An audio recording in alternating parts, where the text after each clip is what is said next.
Some Americans had their summer plans disrupted this year in a government backlog of passport applications. A post-pandemic travel surge created a bureaucratic logjam that extended wait times by a month or more. As Gary Lane reports, they're working hard to get back on track. With a pandemic emergency over, millions of Americans are booking travel outside the country and applying for passports. Delayed processing times, however, are forcing many to cancel or delay their travel plans. It's pretty bad. I mean, I've got friends, I've even had a family member, that sent in their passport renewal application, for example, in the spring, and it got to be midsummer and they still hadn't gotten and heard anything.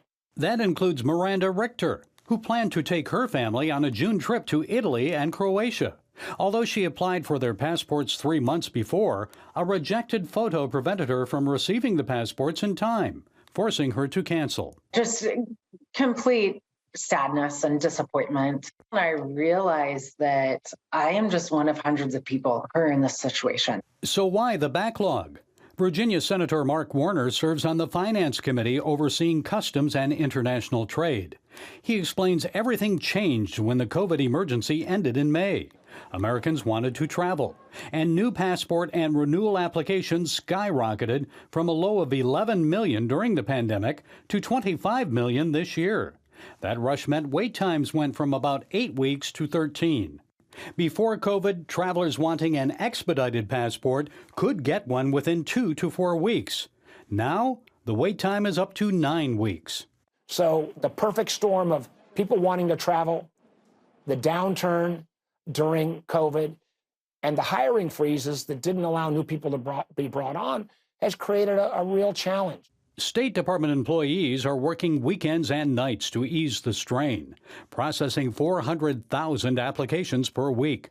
They're even holding summer passport fairs, including one in Austin, Texas, which reached capacity in minutes. So what else needs to be done to get those passport processing times back down to previous levels? Warner says more employees are needed to work the phones, and he urges people to be patient. Processing times are expected to improve by early 2024. By around Christmas time, they'll have a couple of things happen. We've gotten through the backlog. There will be a new online system where you could renew at least your passport online. And that could mean shorter wait times. Also, people will be allowed to apply at passport offices without making an appointment.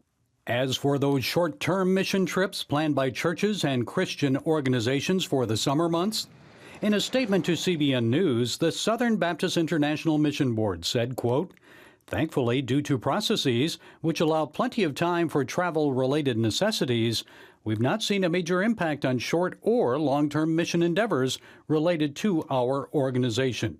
In other words, try to plan further ahead. In the meantime, check the expiration date on your passport. And whether you're renewing or applying for the first time, allow at least 3 months, not weeks, for processing before that planned trip outside the USA.